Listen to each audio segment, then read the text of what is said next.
Fox Legends. Inari, the fox god.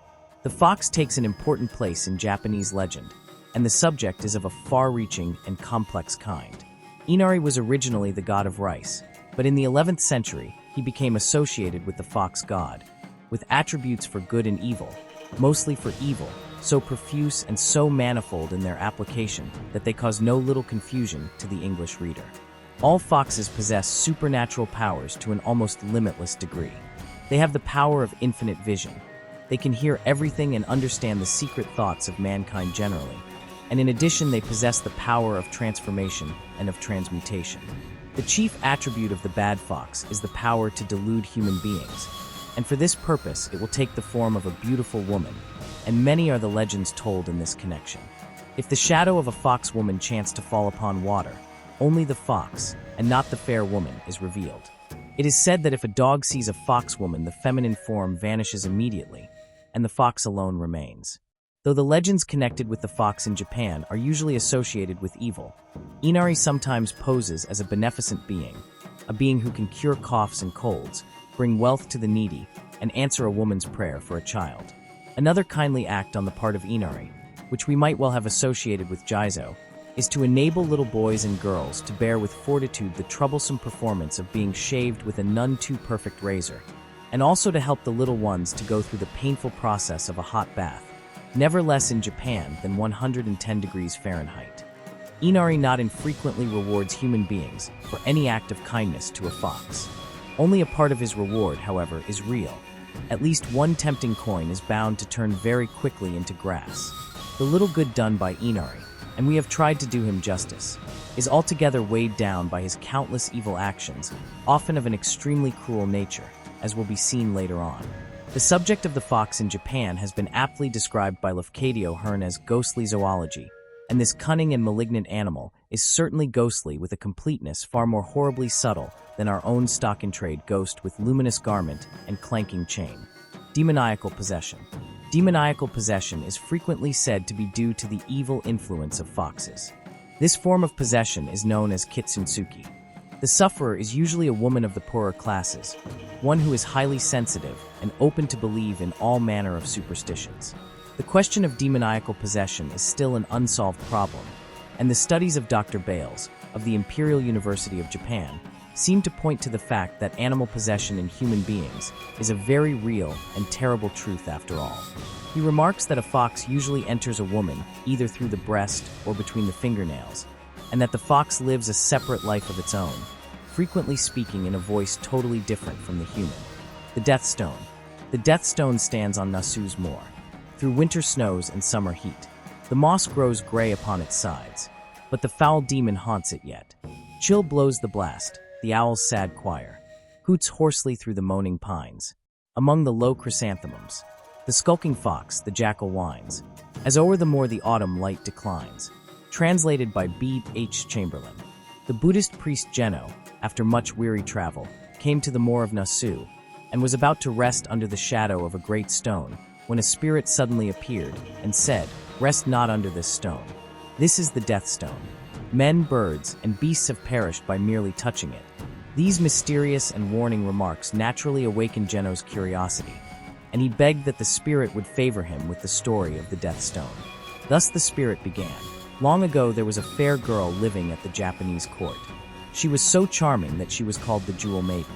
Her wisdom equaled her beauty, for she understood Buddhist lore and the Confucian classics, science, and the poetry of China. So sweetly decked by nature and by art, the monarch's self soon clasped her to his heart. Translated by B. H. Chamberlain. One night, went on the spirit, the Mikado gave a great feast in the summer palace, and there he assembled the wit, wisdom, and beauty of the land. It was a brilliant gathering, but while the company ate and drank, accompanied by the strains of sweet music, darkness crept over the great apartment. Black clouds raced across the sky, and there was not a star to be seen. While the guests sat rigid with fear, a mysterious wind arose. It howled through the summer palace and blew out all the lanterns. The complete darkness produced a state of panic, and during the uproar someone cried out, "A light! A light!" And lo, from out the Jewel Maiden's frame, there's seen to dart a weirdly lustrous flame. It grows, it spreads, it fills th Imperial halls. The painted screens, the costly panelled walls. Erst the pale viewless damask of the night. Sparkling stand forth, as in the moon's full light. Translated by B. H. Chamberlain. From that very hour the Mikado sickened, continued the spirit. He grew so ill that the court magician was sent for, and this worthy soul speedily ascertained the cause of his majesty's decline. He stated, with much warmth of language, that the jewel maiden was a harlot and a fiend, who with insidious art, the state to ravage, captivates thy heart. The magician's words turned the Mikado's heart against the jewel maiden. When this sorceress was spurned, she resumed her original shape, that of a fox, and ran away to this very stone on Nasu Moor. The priest looked at the spirit critically. "Who are you?" he said at length. "I am the demon that once dwelt in the breast of the jewel maiden. Now I inhabit the death stone for evermore." The good Geno was much horrified by this dreadful confession, but remembering his duty as a priest, he said, "Though you have sunk low in wickedness, you shall rise to virtue again. Take this priestly robe and begging bowl, and reveal to me your fox form." Then this wicked spirit cried pitifully, in the garish light of day, "I hide myself away, like pale Assamus fires. With the night I'll come again, confess my guilt with pain, and newborn pure desires." Translated by B. H. Chamberlain. With these words the spirit suddenly vanished. Geno did not relinquish his good intentions. He strove more ardently than ever for this erring soul's salvation. In order that she might attain nirvana, he offered flowers, burnt incense, and recited the sacred scriptures in front of the stone. When Geno had performed these religious duties, he said, "Spirit of the death stone, I conjure thee, what was it in a former world that did cause thee to assume in this so foul a shape?" Suddenly the death stone was rent, and the spirit once more appeared, crying, "In stones there are spirits. In the waters is a voice heard. The winds sweep across the firmament." Translated by B. H. Chamberlain. Geno saw a lurid glare about him, and in the shining light, a fox that suddenly turned into a beautiful maiden. Thus spoke the spirit of the death stone. "I am she who first, in IND, was the demon to whom Prince Hazoku paid homage. In Great Cathay I took the form of Hoji, consort of the Emperor Yue, and at the court of the rising sun I became the flawless jewel maiden, concubine to the Emperor Toba." The spirit confessed to Geno that in the form of the jewel maiden, she had desired to bring destruction to the imperial line. "Already," said the spirit, "I was making my plans. Already I was gloating over the thought of the Mikado's death. And had it not been for the power of the court magician, I should have succeeded in my scheme. As I have told you, I was driven from the court. I was pursued by dogs and arrows, and finally sank exhausted into the death stone. From time to time I haunted the moor.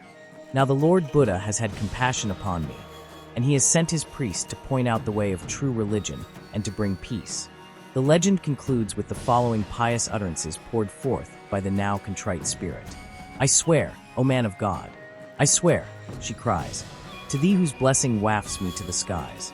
I swear a solemn oath that shall endure, firm as the death stone standing on the moor, that from this hour I'm virtue's child alone."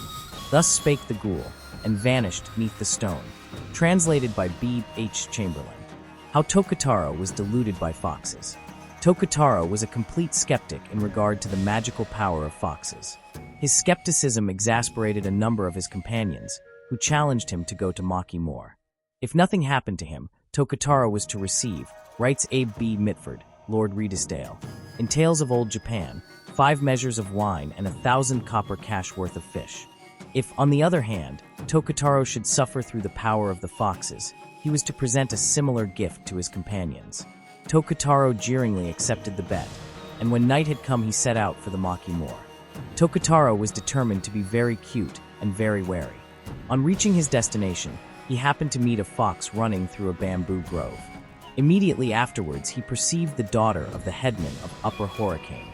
On telling the woman that he was going to this village, she explained that as she was going there too, they might journey together. Tokutaro's suspicions were fully aroused. He walked behind the woman, vainly searching for a fox's tail.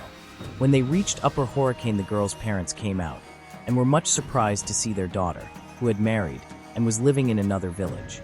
Tokutaro, with a smile of superior wisdom, explained that the maid before them was not really their daughter, but a fox in disguise. The old people were at first indignant, and refused to believe what Tokutaro had told them. Eventually, however, he persuaded them to leave the girl in his hands while they waited for the result in the store closet. Tokutaro then seized the girl and brutally knocked her down, pouring abuse upon her. He stamped upon her and tortured her in every possible way, expecting every moment to see the woman turn into a fox. But she only wept and cried piteously for her parents to come to her rescue. This wholehearted skeptic, finding his efforts so far fruitless, piled wood upon the floor and burnt her to death. At this juncture, her parents came running in and bound Tokutaro to a pillar, fiercely accusing him of murder. Now a priest happened to pass that way, and hearing the noise, requested an explanation. When the girl's parents had told him all, and after he had listened to Tokutaro's pleadings, he begged the old couple to spare the man's life in order that he might become in time a good and devout priest. This extraordinary request, after some demur, was agreed to, and Tokutaro knelt down to have his head shaved, happy, no doubt, to be released from his predicament so easily. No sooner had Tokutaro's wicked head been shaved than he heard a loud peal of laughter, and he awoke to find himself sitting on a large moor.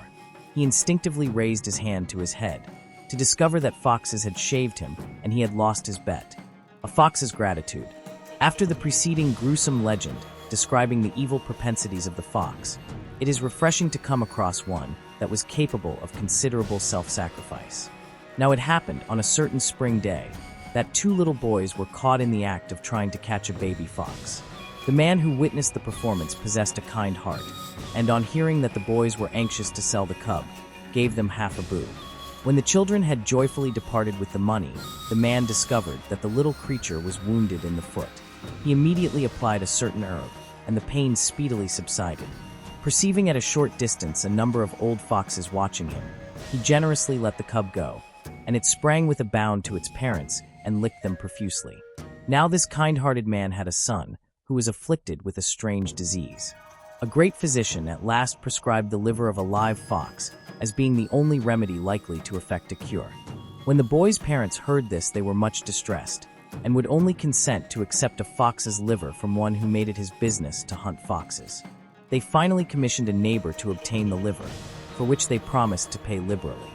The following night the fox's liver was brought by a strange man totally unknown to the good people of the house. The visitor professed to be a messenger sent by the neighbor whom they had commissioned. When, however, the neighbor himself arrived, he confessed that though he had tried his utmost to obtain a fox's liver, he had failed to do so, and had come to make his apologies. He was utterly amazed to hear the story the parents of the suffering boy told him. The next day the fox's liver was made into a concoction by the great physician, and immediately restored the little boy to his usual health again. In the evening a beautiful young woman appeared at the bedside of the happy parents. She explained that she was the mother of the cub the master had saved, and that in gratitude for his kindness she had killed her offspring, and that her husband, in the guise of the mysterious messenger, had brought the desired liver. Inari answers a woman's prayer. Inari, as we have already found, is often extremely benevolent. One legend informs us that a woman who had been married many years and had not been blessed with a child prayed at Inari's shrine. At the conclusion of her supplication, the stone foxes wagged their tails, and snow began to fall. She regarded these phenomena as favorable omens. When the woman reached her home, a yeta, beggar, accosted her and begged for something to eat. The woman good-naturedly gave this unfortunate wayfarer some red bean rice, the only food she had in the house, and presented it to him in a dish. The next day her husband discovered this dish lying in front of the shrine where she had prayed. The beggar was none other than Inari himself, and the woman's generosity was rewarded in due season by the birth of a child. The Meanness of Raiko. Raiko was a wealthy man living in a certain village. In spite of his enormous wealth, which he carried in his obi girdle, he was extremely mean. As he grew older, his meanness increased till at last he contemplated dismissing his faithful servants who had served him so well. One day Raiko became very ill, so ill that he almost wasted away on account of a terrible fever. On the 10th night of his illness, a poorly dressed Bozu priest appeared by his pillow, inquired how he fared, and added that he had expected the Oni to carry him off long ago. These home truths, none too delicately expressed, made Raiko very angry, and he indignantly demanded that the priest should take his departure. But the Bozu, instead of departing, told him that there was only one remedy for his illness. The remedy was that Raiko should loosen his obi and distribute his money to the poor. Raiko became still more angry at what he considered the gross impertinence of the priest. He snatched a dagger from his robe and tried to kill the kindly Bozu. The priest, without the least fear, informed Raiko that he had heard of his mean intention to dismiss his worthy servants, and had nightly come to the old man to drain his lifeblood. "Now," said the priest, "my object is attained," and with these words he blew out the light. The now thoroughly frightened Raiko felt a ghostly creature advance towards him. The old man struck out blindly with his dagger, and made such a commotion that his loyal servants ran into the room with lanterns, and the light revealed the horrible claw of a monster lying by the side of the old man's mat. Carefully following the little spots of blood, Reiko's servants came to a miniature mountain at the extreme end of the garden, and in the mountain was a large hole, from whence protruded the upper part of an enormous spider. This creature begged the servants to try to persuade their master not to attack the gods, and in future to refrain from meanness. When Raiko heard these words from his servants, he repented, and gave large sums of money to the poor. Inari had assumed the shape of a spider and priest in order to teach the once mean old man a lesson. Click on the promotional links at the description to get great offers only for you.